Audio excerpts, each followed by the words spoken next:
our nation to full prosperity. We're going to go full prosperity and to build the greatest economy the world has ever seen, just as we had just a short time ago. We will make America powerful again. We will make America wealthy again. We will make America healthy again. We will make America strong again.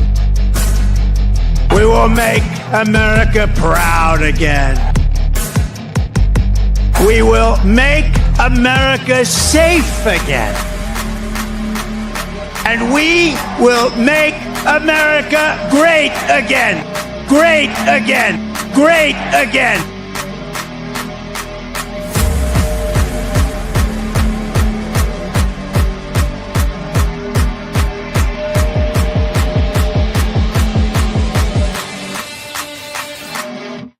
Hey guys, welcome to the American Tribune. I am Todd Peterson. I'm just going to say it up front. I feel like I always have to qualify this show. This household is dealing with probably bird flu at this point. I should probably go get vaccinated for it. I should probably mask up during my show just to keep everybody in my neighborhood safe. If I have to mute myself and go in a coughing fit today, now you know. So that is just what happens when you have two kids in daycare in the wintertime in Minnesota. But welcome to the show, everybody. I'm so glad you could join us today. We have a lot to talk about. And it took a long time for me to come up with a headline for the show that was positive. But I think we still need to be able to talk about Donald Trump's policies, all of them. And I have to go on record because I'm taking a lot of heat on X right now. I am going after certain accounts that were only Ron's. They only wanted Ron DeSantis as president. They are still upset that Ron DeSantis wasn't chosen. And they will use the next 4 years to explain why I was wrong supporting Donald Trump in the primary. And at the end of the day, I think we all want the same thing. So these are smaller quibbles. But it's also to the point that Donald Trump and the MAGA movement is up against neocons, establishment Republicans. I've done entire shows on Dan Crenshaw and Joni Ernst, for example. And these people here that are not willing to set their egos and personal preferences aside for the good of the country. Now, I assume most of them voted for Donald Trump because they're not idiots, but I wouldn't put it past them either for sitting it out. I've done episodes too. I've talked about people in my own circle that hated what Democrats stood for, hated Kamala Harris, but they had that icky feeling in their tummy because Donald Trump said something 16 years ago on a private conversation that got recorded, and they've never gotten over it. So I got to say this clear up front. I voted for Donald Trump. I would vote for him 1,000 times if it were possible. I am proud to say I voted for him in 2016, 2020, 2024. I will vote for Donald Trump until the end of my days, until he is no longer qualified to be president if he wants to change the Constitution. But of course, he's not a fascist, so he won't run again. This just into Democrats. He can't run again. He's not a fascist. He won't be on the ballot anymore. That being said, I would vote for him for all eternity. Donald Trump was always going to be the nominee. That's just how it was. Ever since 2020 concluded with the shifty shenanigans that saw Biden spike up in the middle of the night, we all knew something was wrong. We all saw the lawfare. Donald Trump was on a revenge tour. For the life of me, I don't know why Ron DeSantis got in. I will get to the Trump MAGA comments related to the headline, but I had to get this off my chest. Ron DeSantis burned a lot of goodwill when he threw his hat in the ring for the presidential primaries. It was always going to be Trump's nominee. He was always going to be on the ballot for president. We all knew this. DeSantis, in order to run, had to take establishment money, anti-Trump money, as it were, to even compete in that field. And yes, he's a fantastic governor. I would have supported Ron DeSantis wholeheartedly as attorney general, as a vice presidential nominee, even though his position in Florida would have kind of made that redundant. We didn't need him on the ballot to win Florida necessarily. He's done great things in Florida. That is going to be a red state for the rest of my life. I think DeSantis gets a lot of credit for that. His policies are popular. People are moving there in droves to flee blue states. I've got nothing bad to say about Ron DeSantis when it comes to his governorship, but him launching his campaign basically saying, I'm going to do better than Trump and take down Trump, like that was a horrible decision. And I don't have time for people on social media anymore. I don't have time for commenters to say, oh, Trump did this. You should have chosen Ron DeSantis. Like, save that. I don't have time for that. It was always going to be Trump's. I stand by Trump. And when you look at the macro level of Trump's accomplishments, again, go back to the American Tribune Live with Todd Peterson channel. You can see I did an entire episode winning bigly. Donald Trump is already solving the immigration crisis. He's already bringing a stop to foreign wars. He's already bringing a close to the conflicts overseas. He's already saying the right things about pardoning J6ers, about abolishing birthright citizenship, about ending the physical and chemical castration of children, going after kids, for God's sake. Donald Trump's already putting a stop to that, talking tough on tariffs. On that episode, I defended the initiative of tariffs. Yes, short term, it might be a problem, but why don't we want things made at home? There will be a free market response to the tariffs. And why are we subsidizing the likes of China, Canada, Mexico? Tariffs have got to be implemented. And if Donald Trump is true to his word, we could subsidize our own government spending. We could get government revenue and replace it with the income tax. So we could get rid of the income tax. Trump has already floated that idea as well. There's so many good things to celebrate about Donald Trump, and he's not even in office yet. And so as we talk about issues today, as we talk about H-1B visa, we got to cover that again. As we talk about Speaker Johnson's, let's say, nomination, as it were, from Donald Trump, he stands by Speaker Johnson to retain the role. As we talk about these things, yes, we're going to nitpick a little bit. And we can be supportive of it. We can criticize it a little bit. We can push back a little bit. That doesn't change the fact that Donald Trump is winning at the macro level, and it's not even close. So I don't have time for people to be like, oh, well, Donald Trump wants 10,000 H-1B visa workers instead of 0. You guys got the wool pulled over your eyes. You guys are now supporting an establishment president. Like, this was an actual conversation today. If I have time at the end of the show, I will share the tweet, the X feud that I just got into. But I was told that because I support Donald Trump, now I'm supporting an establishment figure because he stands by Speaker Johnson. Like, no, I don't have time for that. Yes, we can criticize Donald Trump. We can have our reservations about Speaker Johnson. Well, more on that in just a second. We can be opposed to having any H-1B visas. That doesn't take away our support of Donald Trump. All right, I got to get some comments here. I got Connie Fitzoff writing over on Facebook. Connie, thanks for watching the show. Thanks for joining us on Facebook. If you want to watch more episodes that are exclusive to Rumble, because sometimes we talk about things that Facebook just doesn't like, doesn't matter that Zuckerberg is giving $1 million to Trump's inauguration fund, you still can't say a lot of stuff on Facebook. DeSantis isn't anti-Trump. I don't know how else to put it. Thank you for your comment, Connie. Spot on. Like, when he ran for president, it was to be an alternative to Donald Trump. How else do you interpret that? He knew Trump was going to get it. He knew he wasn't going to win. You got to ask yourself, why? Why did DeSantis throw his hat in the ring there? Connie, I'm going to pop your comment up here. I'm not going to read it necessarily. Lots of questions about some of the other stuff as well. Like I said, I will defend Ron DeSantis as governor. If you live in Florida, you're living a great life down there. If you lived in Florida, especially during the COVID pandemic, I mean, shoot, he had the best political ads. He wanted to Fauci to pound sand. He wanted to throw Fauci in the Potomac, throw that little elf down there.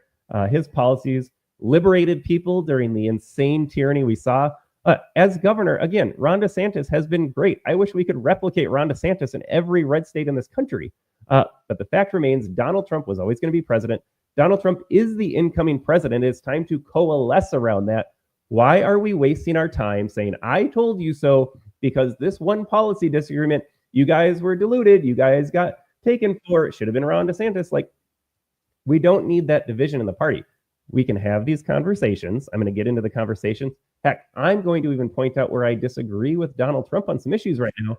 But at the end of the day, I voted for Donald Trump to take care of big issues. It looks like he is going to deliver on those big issues. And you are a fool if you think you're going to get 100% of what you want in American politics. If we win on the big issues, we can set aside the smaller ones and deal with them later on. So let's dive into it. Before we do that again, apparently we're going to kick the can down the road. I had to start with this Don Lemon clip. That's cough number 1 of the day. Don Lemon goes on an insane rant, and this is why Donald Trump had to win, because they hate you. Again, this is a message not only for the Democrat voters out there that thought Kamala Harris would be a better president, or the people or the ideology she represents are better for this country. Fact check false. But maybe a message as well for all of the folks out there that think Donald Trump shouldn't be president or Donald Trump's making mistakes. Like, this was the alternative. People are saying we can only hope for Donald Trump to be just better than Kamala, which is insane. Here's Donald Trump or Don Lemon's recent rant, because again, I have to play this clip because it is reminiscent of the comments that I'm getting on X right now, because I support Donald Trump, so I'm in a cult. That's what these people are saying as well on our own side. This is what Don Lemon is saying. And there's really no difference. Don Lemon's making the case that I was taken for a ride. I believe Donald Trump. I'm in a cult. I got brainwashed by him, and now he's reverting on all these things that he promised. Like, that's what I'm getting told on our side too. Here is Don Lemon, though, if you needed a laugh today, and then we will dive into. I got three things I want to talk about to remind you all why MAGA, why the movement itself is already what makes America great. We got so much to say on that. Here is Don Lemon, though, for a little laugh. Out, you dumb fucking idiots. Now you're just figuring this shit out. You're so fucking stupid and you deserve it. You fucking deserve it because you're so dumb. Jim, it's hypocrisy. So go with me here. Yes, I am gloating over your stupidity and how you were taken. I'm cackling in Kamala, says in Shanta. You have been co-opted because you're in a fucking cult and you don't even realize it because you have stupid MAGA brain and you don't get it. How stupid and dumb are you? Okay, so like I said, there's Don Lemon's take on it. I mean, what a moron. Yeah, he's going to call me stupid. Like, hold a mirror up to Don Lemon. This guy was never right about anything. He promoted straight up propaganda and lies. His worldview is corrupt. He is losing his base. He got fired from CNN. He tried to do a show on X. Nobody wanted to watch it. Nobody cares what Don Lemon says, but we're the idiots. And again, the point that Lemon is making, I think this is related to the H-1B conversation, I'll say. It's been a heated conversation on X, a productive conversation, no less. We got Elon Musk to backtrack a little bit. But he says, this is what they are all saying, whether it is a Don Lemon or it is an only Ron, the people that still remind you that Ron DeSantis would have been a better president. They're all saying that because Donald Trump supports legal immigration more than maybe some of us want it, more than I want it, certainly, that somehow I got conned out of my mind. I'm brainwashed. I'm in a MAGA cult. No, I can vote for Donald Trump and still disagree with Donald Trump. I can still look at the big picture and say Donald Trump's going to be wildly successful. He's already winning on the issues that mattered most. When Donald Trump campaigned, I wrote this in a reply. When Donald Trump campaigned and when I cast my ballot for him, the three things on my mind were closing the southern border, initiating mass deportation, and ending foreign wars. Those are the big issues affecting this country. Donald Trump is going to deliver on those big issues. And then, like I said before, the winning is happening everywhere. Pardons, birthright citizenship, the transing of kids, the list goes on and on. He's nominating great folks like Pam Bondi, Pete Hegseth, RFK, Tulsi Gabbard. Like, things are happening for the Trump administration to make this country great again. But Don Lemon and the only Ron TDS conservative sufferers out there, the never Trumpers, because we disagree over a certain number of H-1B visas that now suddenly the game is up. I got conned. Oh, I'm so stupid. I'm in a MAGA cult. I thought Donald Trump was going to cut off legal immigration, which, by the way, folks, nobody was talking about legal immigration 2 months ago.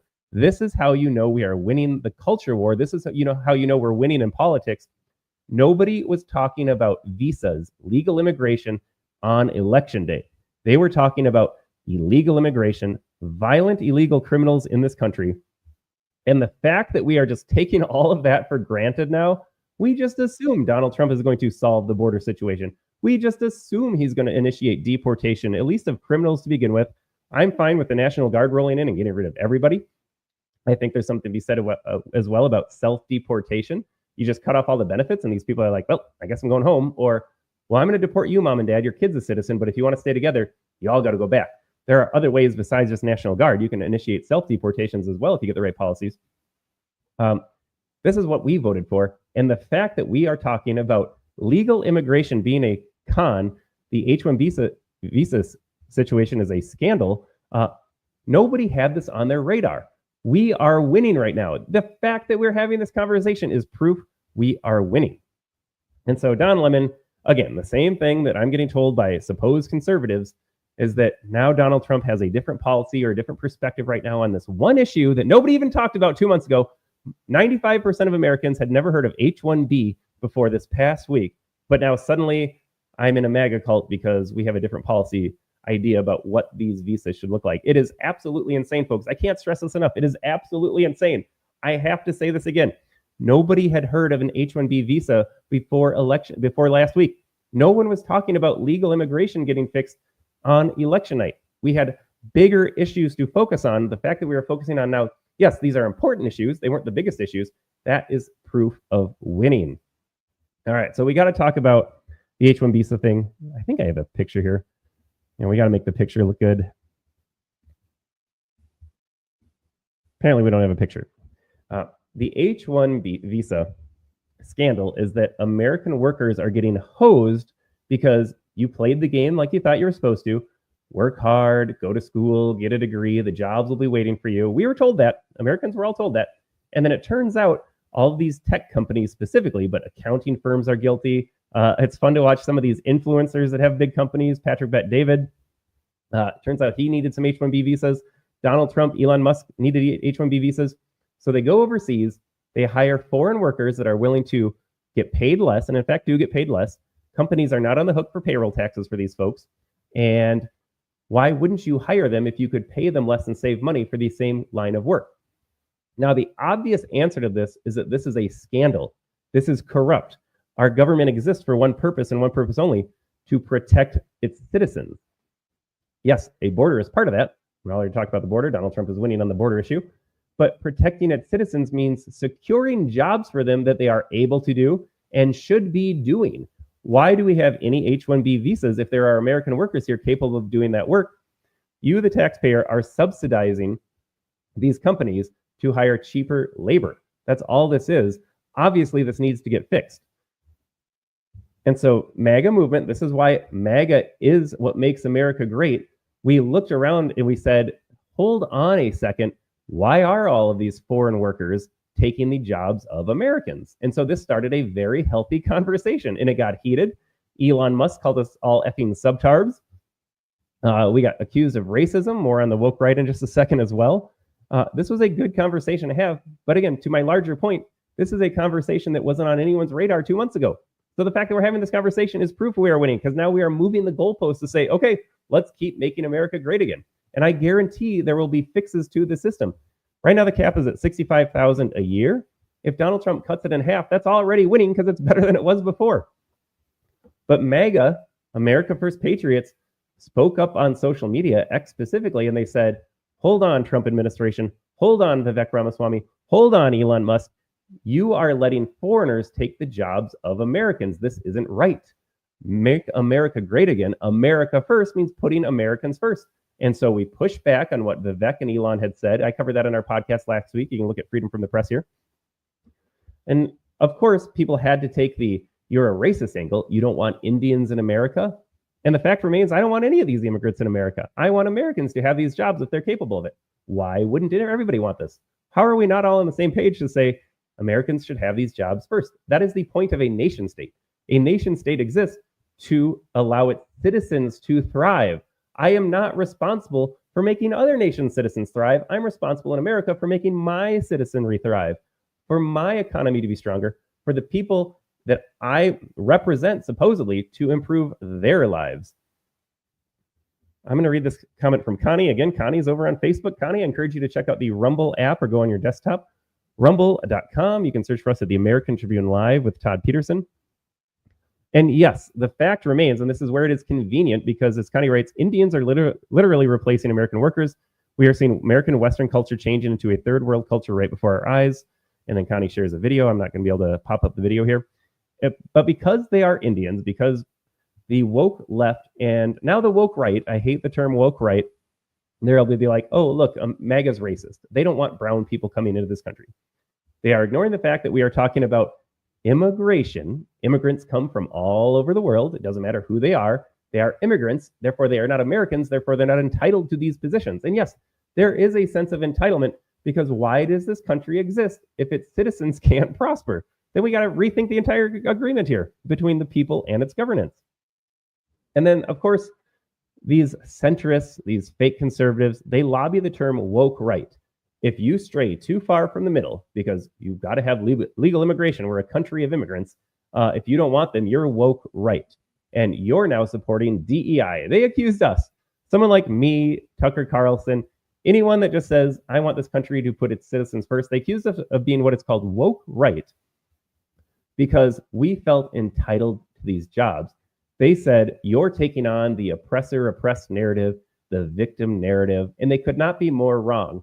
I'm not a particularly smart guy, but you have all these intellectuals out there, and they think they are smart. And they're saying, look at that. You just want DEI in a different way. And if I can observe, I'm reading the room, I'm looking at the situation, and I say, you know what? Seems to me like this H-1B visa scandal is just more DEI. At the end of the day, DEI is anti-white. It takes on the form of anti-male, but specifically it is anti-white. And while no one has talked about race, they inevitably do. They inevitably point out to the fact that white Americans don't like what's happening, so they're the racists. So I will interject race in this comment now. Legal immigration in its current form, this is more DEI in practice. You are seeing white Americans replaced by foreign workers. The immigrants, they're a protected class. Can't say anything about them, apparently. It is one more example of DEI. I am not DEI for saying we need to close the shop on legal immigration. What we are seeing play out is just more DEI. You thought it was bad enough when you were working in Fortune 500 companies and you never got hired or promoted or even interviewed because, well, we have boxes to check. We're all about equity. Here you go, black applicant. Your qualifications may be the same. They might be less irrelevant. There are qualified blacks out there, no doubt. Just like there are unqualified whites for some positions. This is how life works. We are all different. But when they hire someone purely out of skin color or sex or sexual identity, that is DEI. When they go after a foreign worker to replace predominantly white employees in the tech sector, I would imagine in America, that is just more DEI. I am not DEI for pointing this out. They are doing DEI for making it happen. Absolutely insane. I can't believe I had to explain that. Here's just me, regular guy in a podcast, pointing out how all these supposed intellectuals got this so wrong. But there you go. But as it relates to the H-1B visa, Donald Trump has said, I support it. His guy, Elon Musk, who saved America by buying X. I mean, Donald Trump doesn't win the election without X. We're not having this conversation without X. So you...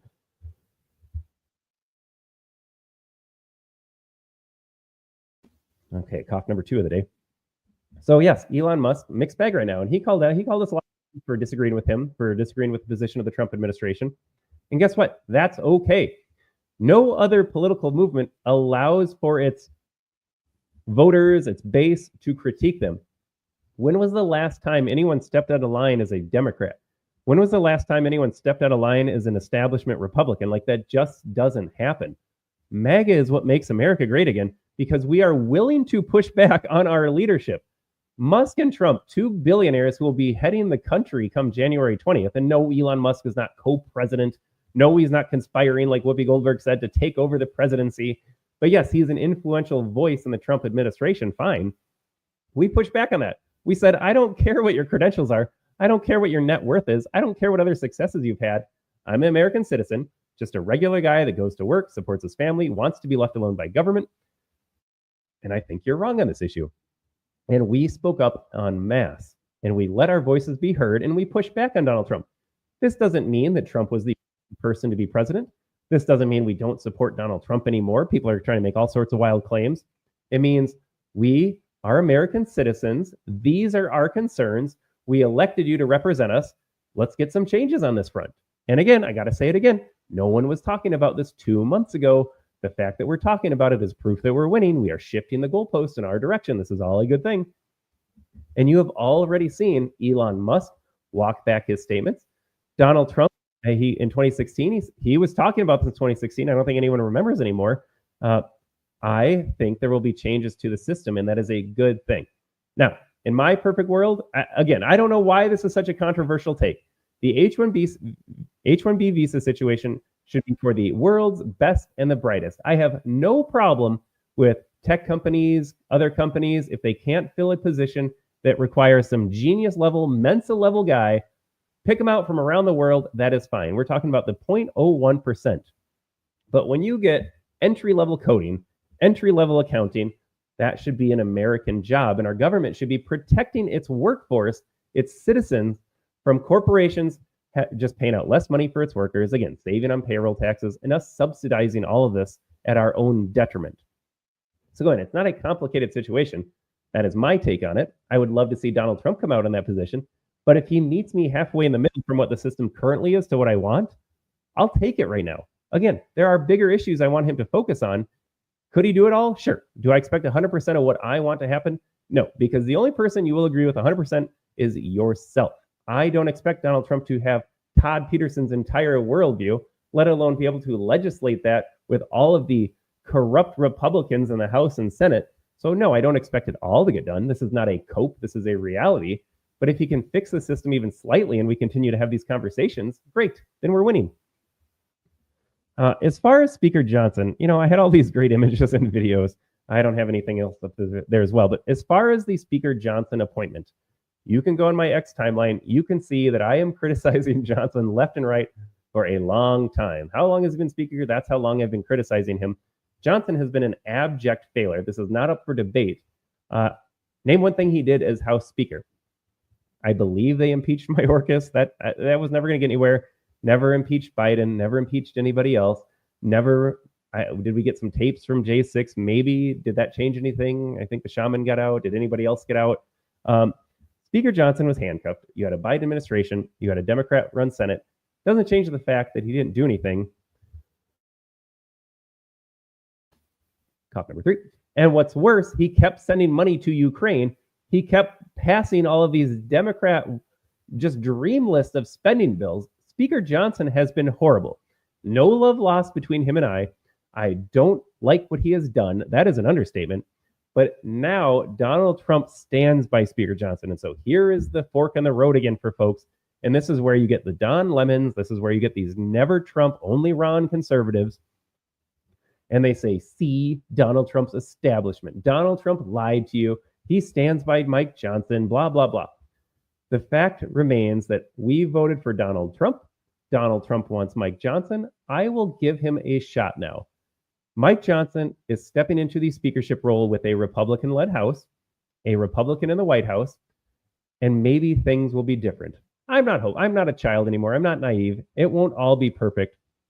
But if Trump is saying that nobody else had the votes, we don't want to throw this all up into limbo and maybe get a Democrat speaker or get somebody worse than Mike Johnson. Seems like Mike Johnson knows his role pretty well at this point. He can read the tea leaves. He can see that the American people gave Donald Trump a mandate.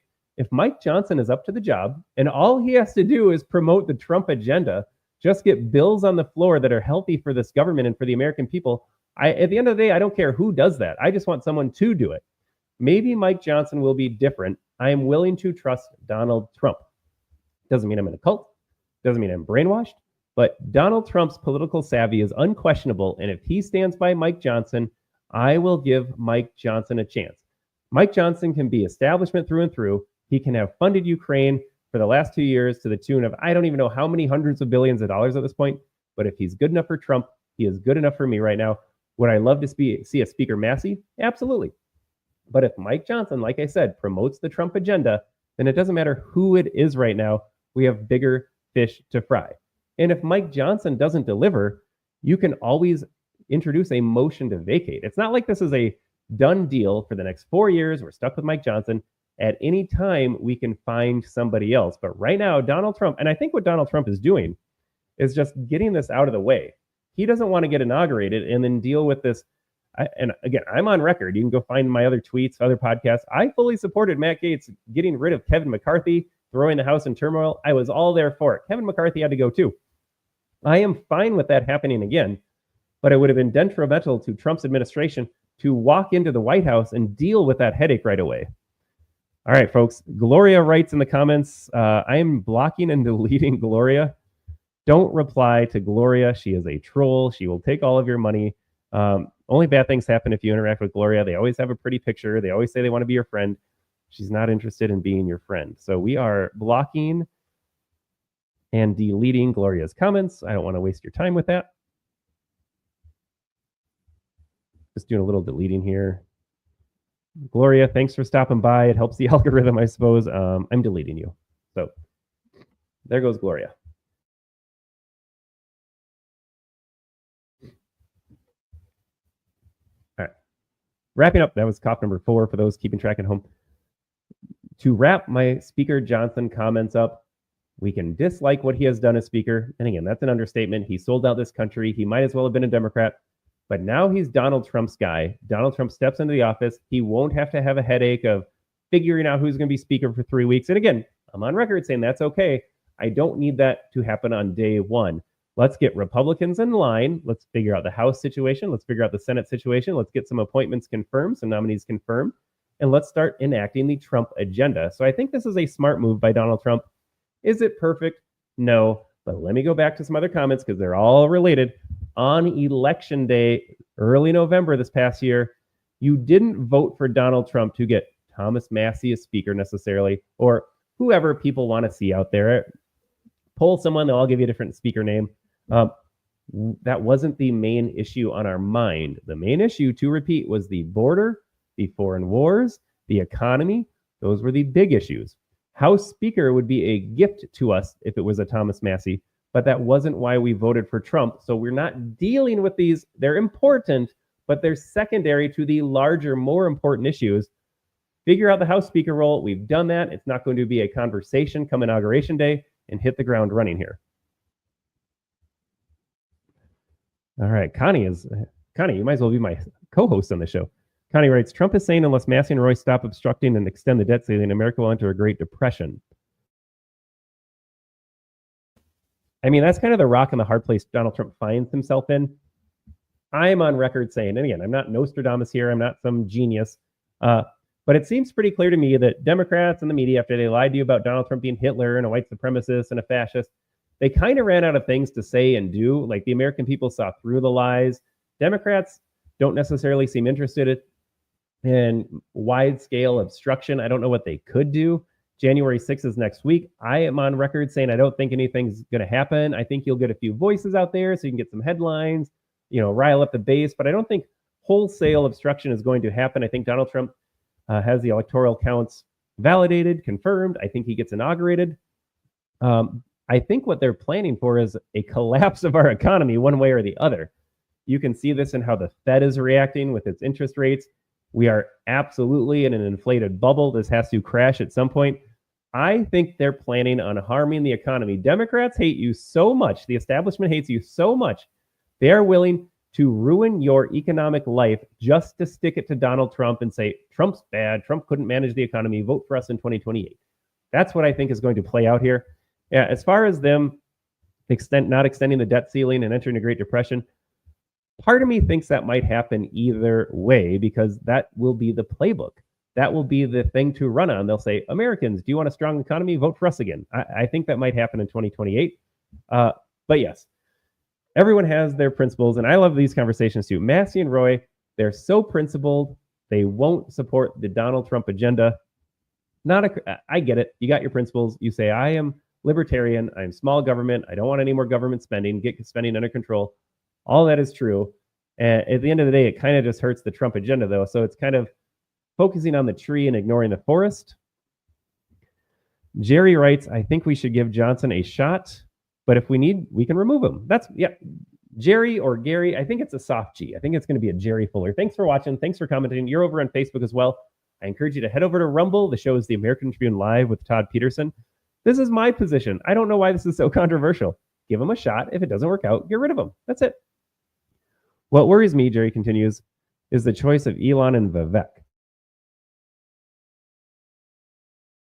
They are both name-calling, and the F word is disrespectful no matter who they are talking about.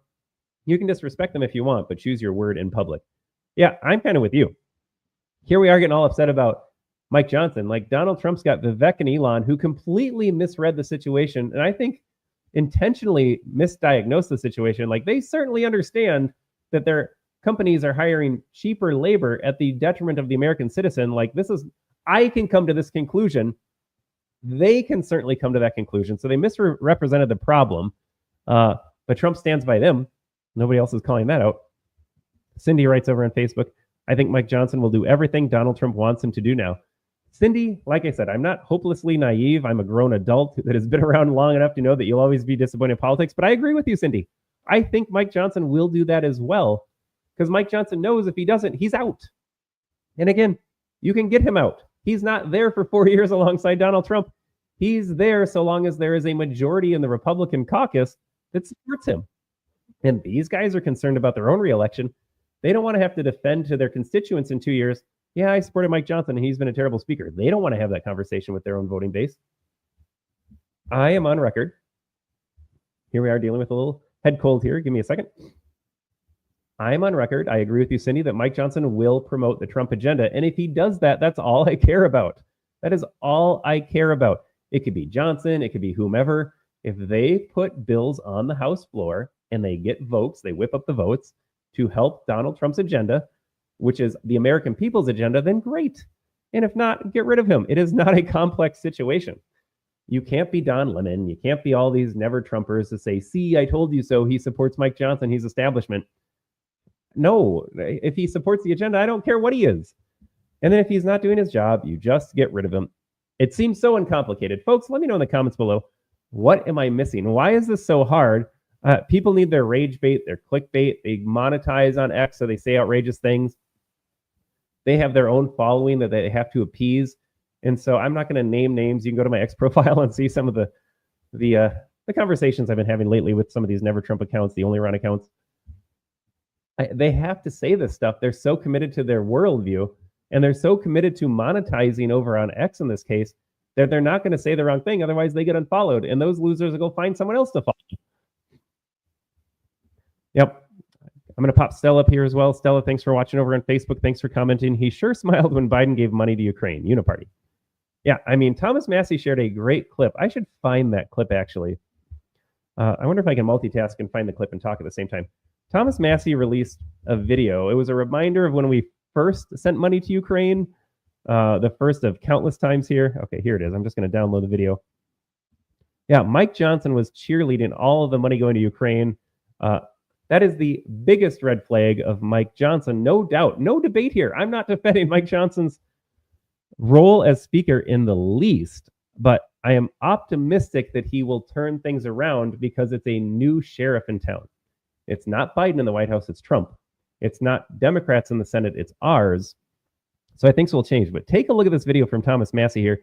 These were all of your elected officials, I think minus Thomas Massey, waving the Ukraine flag, wearing their Ukraine lapels. I mean, awful.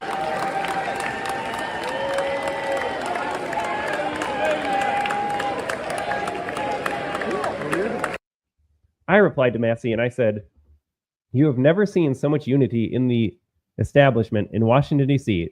Dems and ours will bicker all day long, but when it comes to supporting Ukraine, they're all on the same side.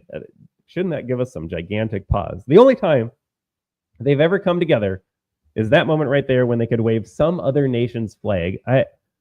There are words I cannot use on Facebook. You can fill in the gap. You can probably read my mind.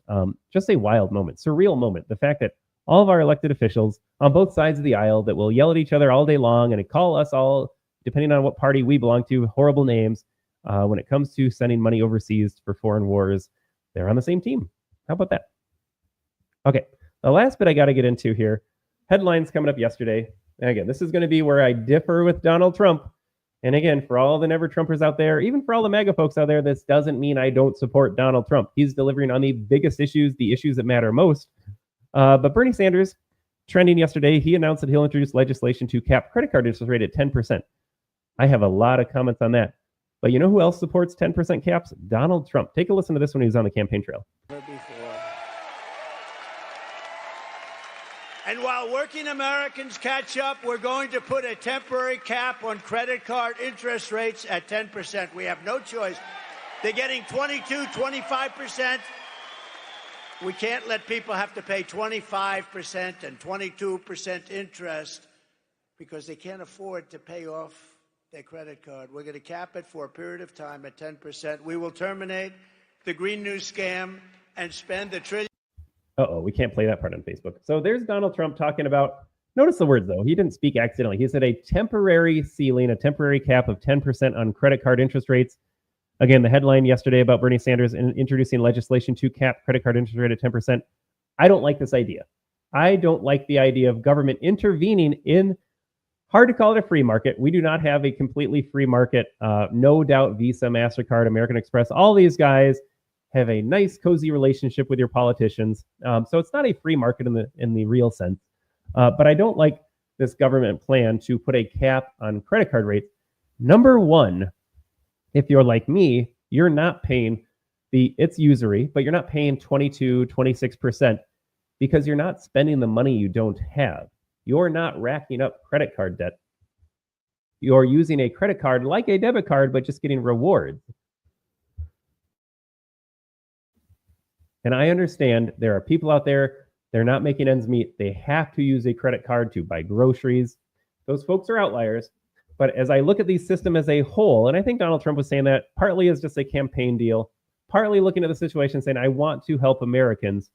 But the larger problem with this, and anytime Bernie Sanders says something, I don't know how that doesn't raise all the hair on the back of your neck. And you're like, uh-oh, Bernie Sanders is saying this. Just the fraud that he is, a communist. Communism never works. Government intervening never works. And the economy. So when he says it, now all of a sudden you're like, this is definitely a bad idea. But what happens here, again, good intentions, help Americans out, cap it at 10%. Trump said temporary. I don't think Bernie Sanders wants it to be temporary. He wants it to be 10% for all time. And I'm sure there's other fine print in the legislation he'll introduce. But what happens is if you cap this, it's 22 or 26% for a reason. And I don't feel sorry for these credit card companies. I know Josh Hawley railed against them as well for these absurd rates. The problem is folks like you and me are the ones that get punished. At the end of the day, it's always about us subsidizing the lifestyles of other people. And I will use the word irresponsible. Not everyone that's in credit card debt is necessarily irresponsible. Maybe I'll say the majority are. Some actually need to do it to survive. But at the same time, is it the government's job to manage the welfare of everybody? Or should they be able to rely on a network of family, friends, and community? So if you need help with groceries, I mean, there are food banks. There are resources out there to help you already. There are friends, there are family members. And so for us to introduce this sweeping legislative change that would affect at best a small majority of Americans, I don't like it. Number two, I never like it when the government intervenes in the market. It's 22 or 26% for a reason. That's how credit card companies make money. And if we were to do this, it doesn't seem unlikely that credit cards would then simply get rid of their rewards programs, which would again punish people like you and me that use credit cards responsibly. The vast majority of Americans use credit cards responsibly. They would introduce an annual fee to recoup some of those losses. Like, none of this happens in a vacuum. And this is the problem too. When you say I'm going to do X to limit how much money you can make off consumers, these companies live to make a profit. They're going to look around and say, okay, then I'm going to do Y and Z.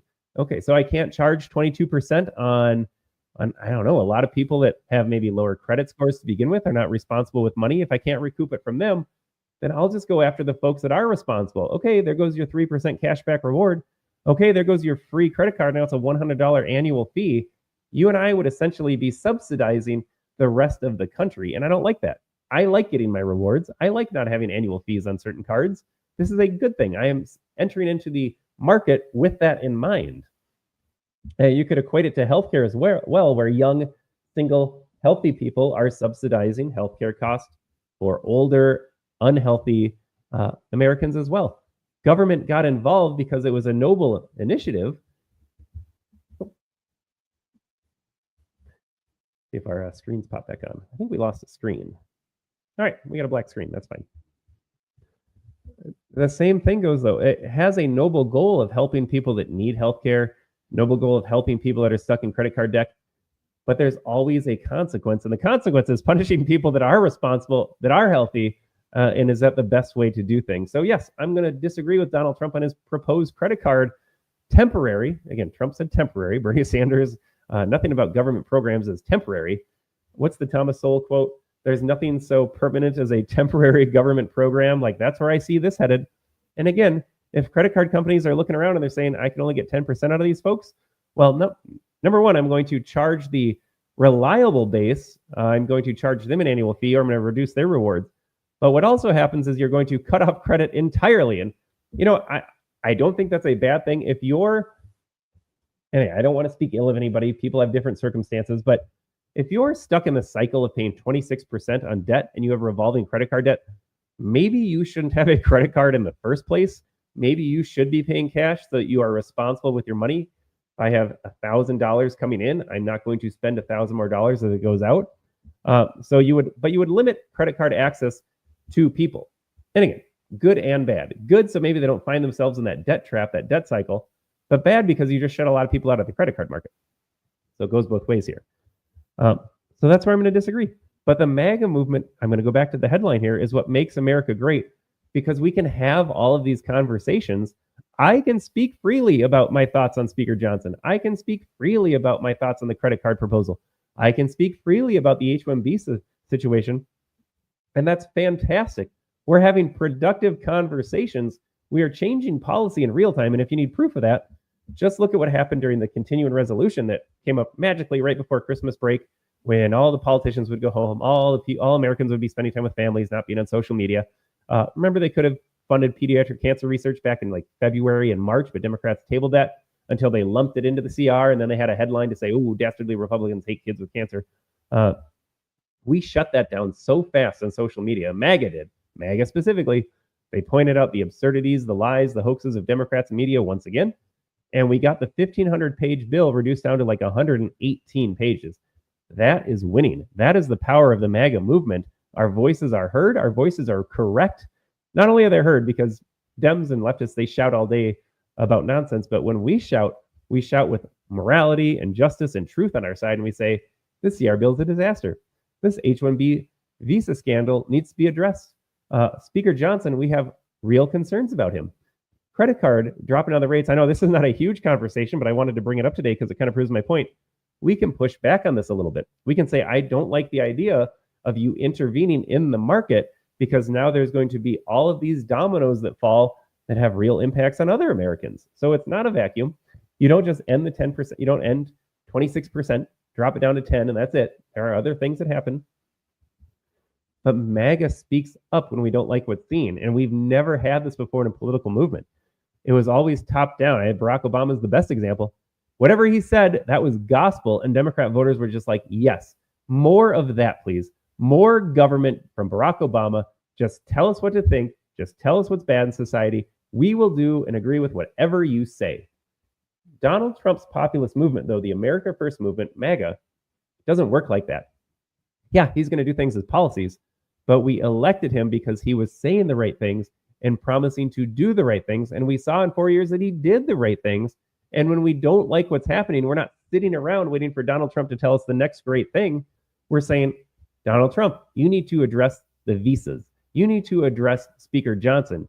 You need to do all of these things. And this is our voice. And we're telling you, not like the media saying Kamala Harris is great. And all these deluded, brainwashed Democrat voters are like, Kamala Harris is great. Put the chip in the back of their head and just say, you will support Kamala. You're going to like Kamala. You didn't like her when she was vice president. You didn't like her in the 2020 primary, but gosh darn it, you're going to like her now. And the Democrat sheep were just like, I love Kamala. Doesn't work that way in the MAGA movement. And so again, I got to conclude the show, folks. I can barely talk at this point. Donald Trump, the MAGA movement, and the MAGA base aren't like that. We don't sit around waiting for Obama or the media or Kamala Harris to tell us what to like. We know what we like, and we expect our political leaders, the leadership that we voted for, to reflect those views. It is the complete opposite of anything we've ever seen before. And before I continue on, Jerry, thank you for your comment. Jerry writes on Facebook, should mention I enjoy your program. Jerry, I appreciate you watching this program. I would scream to a camera and computer that were turned off. Sometimes you just got to let it out. It's cathartic oftentimes. I would speak in front of a mirror. But thank you for tuning in. Thanks for watching the show. I hope my ideas resonate. I don't think I am out of line on anything that I've said today. I think we give Johnson a chance. I think these Never Trumpers are absurd. I think the H-1B visa scandal needs to be addressed. These are not out of line comments with the majority of Americans. I think most Americans agree with this, and I don't think it's complicated. Half the time I'm just shaking my head. I'm like, why are we debating this? Why are we arguing about this? This is so common sense. But Jerry, thanks for tuning in. Thanks for the comment. Appreciate you watching. Linda gives me a thumbs up as well. Linda, thanks for watching as well. And again, I thank you guys for watching the show. You guys have so many options out there. There are multiple shows live on X right now. I can go click over to Rumble. There are tons of dudes going live right now. They're talking about the same issues I am. So thank you for choosing my program out of the many options that you have. I appreciate it. And Cindy writes, MAGA rocks. Yeah, MAGA absolutely rocks. And I'm going to put a bookend on the show today by just repeating this exact sentiment here. The MAGA movement is what makes America great. We're seeing real change happen because we have put our will, our desire, our voice out into the public sphere. And you get folks like Donald Trump. He activated a lot of that. He's responsive to a lot of it as well. I think you're going to see this Trump administration continue to be responsive to the voice of the American people. We don't sit around waiting for our elected leaders to tell us what's good. We don't tune into cable news television to say, what should I believe today? We work, we raise families, we pay mortgages, and we say, this is what I'm affected by. You need to address this. The MAGA movement is the best thing to ever happen to this country. That is why America is great, because we've got so many American patriots that live in reality and express what they see happening in reality to the people that can then make a difference. Government's not going away. There's never not been a government. We will always have a government. But right now, MAGA is making sure that the government we do have is more responsive to our needs than any other government we have ever seen in this country. Folks, with that, I got to go. I need some cough syrup. I need a drink of water. But I appreciate you tuning in again today. And I got to say this too. Not a slight against Donald Trump, not a critique of Donald Trump at all. Just letting it be known that we can have these different opinions and still support him enthusiastically to be the next president of the United States. Will he be 47? Will he be 48? What happens to Joe Biden in the last couple of weeks here? Do they install Kamala Harris as the first woman president ever? And honestly, why not? Bring it on, I say. Then we can be done with that narrative. Okay, we had a woman. It's not a thing anymore. And then we'll see how that shakes out here. But I think Joe Biden limps to the finish line. Heck, he's been limping for his entire presidency. With that, folks, though, thank you for tuning in. This is the American Tribune Live with Todd Peterson. Those of you watching on Facebook, if you like the show, got a couple comments from Jerry, Linda, Cindy, Connie. If you like what you're seeing over on Facebook, I'm not always on these Facebook pages. Sometimes things get a little too spicy and dicey for big tech leftist censorship. But you can always find this program on Rumble. We are the American Tribune Live with Todd Peterson. I don't know if I could have you type out any more letters as you search for it. If you type in the American Tribune, you're going to find two channels.